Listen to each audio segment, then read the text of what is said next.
Sorry, I laugh a lot when I'm nervous. Okay. Good morning.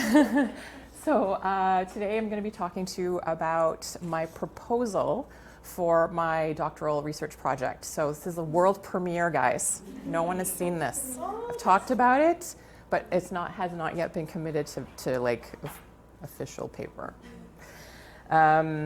So this is not the title of my thesis, but just today's talk, Enhancing Tolerance for Ambiguity in the Art Room, in the high school art room. Whoops, no, I don't want to go backwards. Okay. So a bit about myself.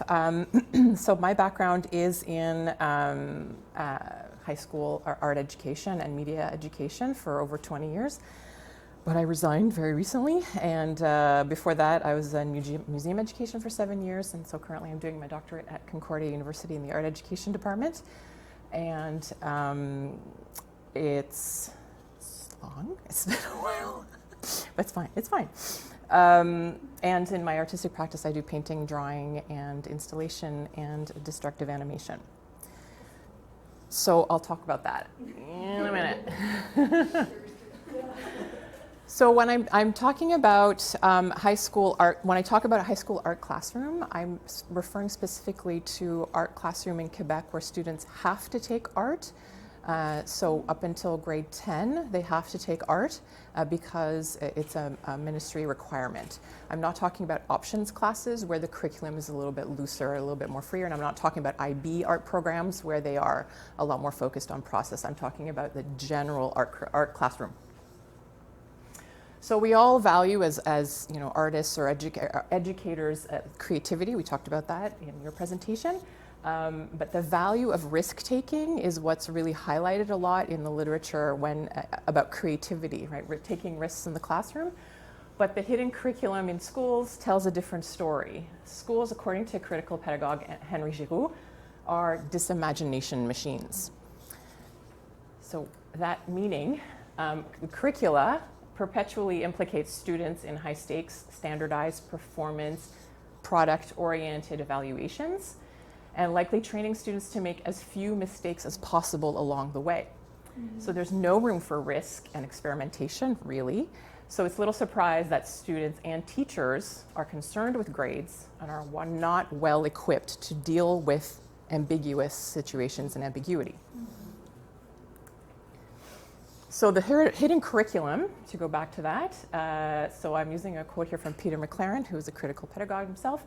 Teaching and learning, the hidden curriculum implies teaching and learning styles that are emphasized in the classroom, the messages that get transmitted to the students by the total physical and instructional environment, governance structures, teacher expectations, and grading procedures. In other words, the hidden curriculum encompasses the unwritten rules and assumptions affecting what is learned, the knowledge that a school truly considers worthwhile. So essentially, it's everything outside of that syllabus that the students get and what they're told they're going to learn. It's everything else. And when I talk about tolerance for ambiguity, I particularly like this definition. It's the ability to operate in the complexities of uncertainty. But it also means inexactness, no right or wrong, which then can infer that mistakes and failure in the art room are not measurable, right? They're normal. They're not. There shouldn't be a measure. There shouldn't be a value placed on them. And so, what's interesting also is studies have shown that students in higher ed art and design, felt that high school did not prepare them to deal with failure. So motivation, my personal motivation for doing this, for taking on this topic, is my experience as a high school teacher with my colleagues, and some of my best friends are teachers, and the talks we have, and myself as a parent of someone in high school.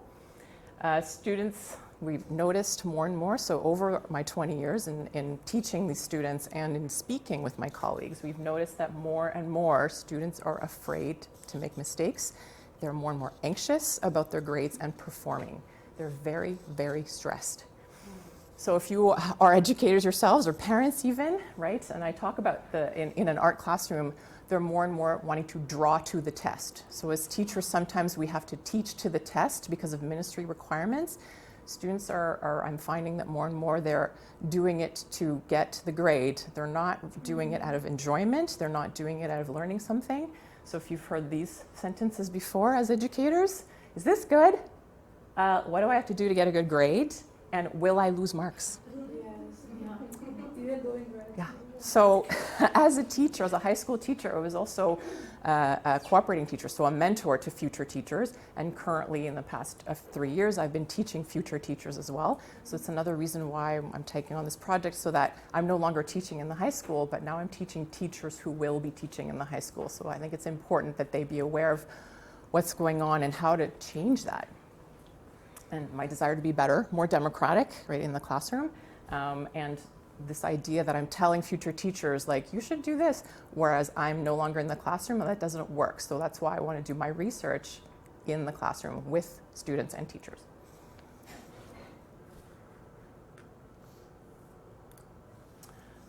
Okay, so my aim is to design and implement as a co-researcher and a co-creator with high school students in art classrooms and their teacher, tools to help both parties engage with and thrive in moments of ambiguity, thus working under a pedagogy of ambiguity.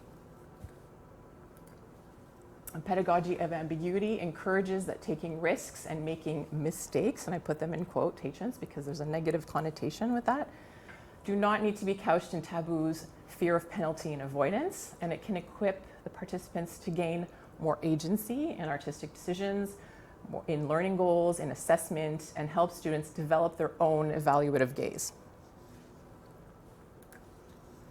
All right, there's like a plethora of problems that are happening with all of this, and so the research is stemming from a few.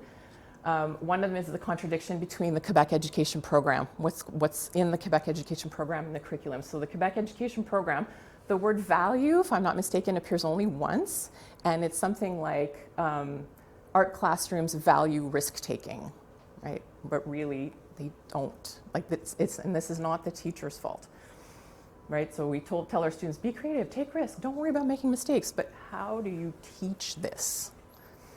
The problem number 2 is error avoidance and performance anxiety are making students draw to the test, as I said, not that you don't want to take risks. They're not versed in knowing how to work within the unknown, and they're very, very stressed. So 2 weeks ago, in fact, The Atlantic just published an article about how North American and Western wealthy nations are producing more and more and more stressed youth, and it's becoming a very big problem. And it's not stress because of social media, it's stress because of grades and performance. A third problem, prescriptive and imposed models of any kind of instrumentalism in the art room are at odds with student voice and creative possibility, but teachers by law have to grade. So I particularly like this quote about pedagogy of ambiguity. Although we art and design teachers value pedagogy of ambiguity, we often fail to transition students from the safety of the concrete or the expected to ambiguous and contingent in a way that makes them feel safe and enabled. So some of the questions leading to my research question, how do we help our students develop the skills needed to take risks and resist the desire for a metric? What am I going to get on this? How am I graded? What's my grade? And also amongst themselves, what did you get? What did you get? What did you grade? What's your grade? What are the factors affecting the development of tolerance for ambiguity, and how do students deal with encountering hurdles or when something isn't working in their artistic production? So led me to this, brace yourselves, working question that is very long. It's a working question. How do high school students and their teachers' engagement with a pedagogy of ambiguity in the art room equip them to resist the hidden curriculum that converges towards predetermined or fixed outcomes?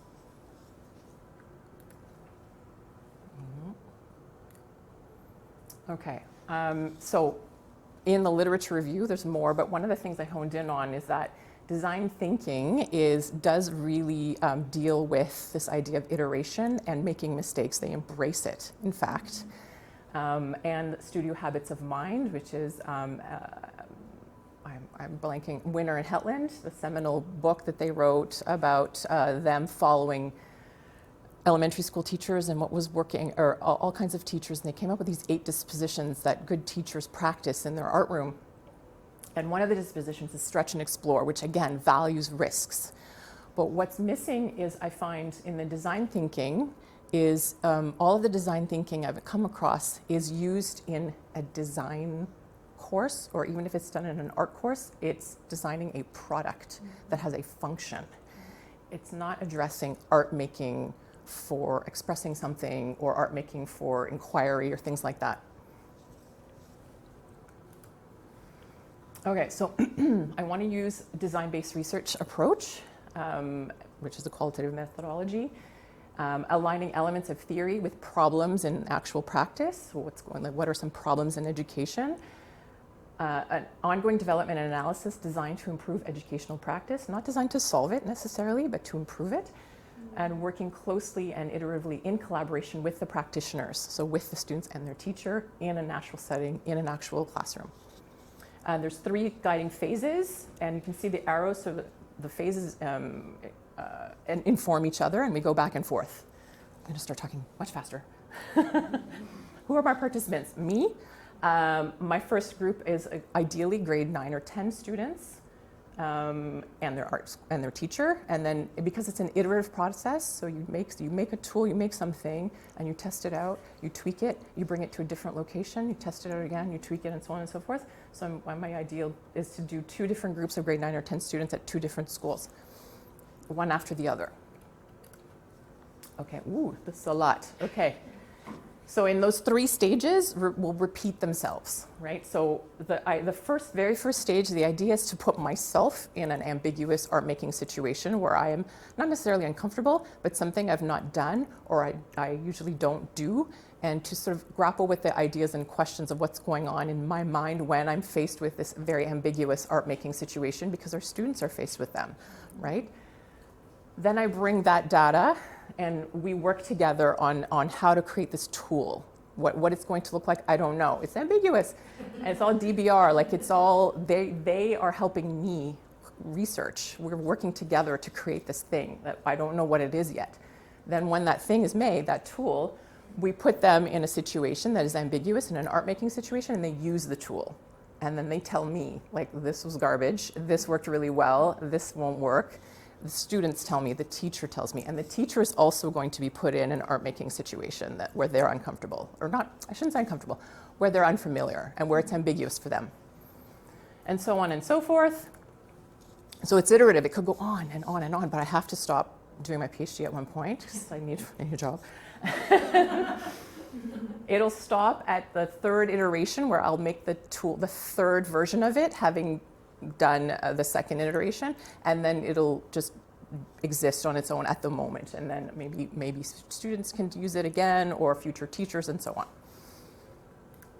So I understand there's a lot of limitations, but my biggest concern, resistance and clash with parents who place great value on grades. So because of ethics, I have to write to the parents and tell them, your child is going to be participating in this study, XYZ. There could be resistance from parents. There could be resistance from kids who place value on grades because of their parents' values, right? So it's going to be interesting. I'm actually very excited about it. I'm excited to go back into the classroom. I'm excited to gather data to help future teachers as well. So that is it. We'll see. Wow. Thank you.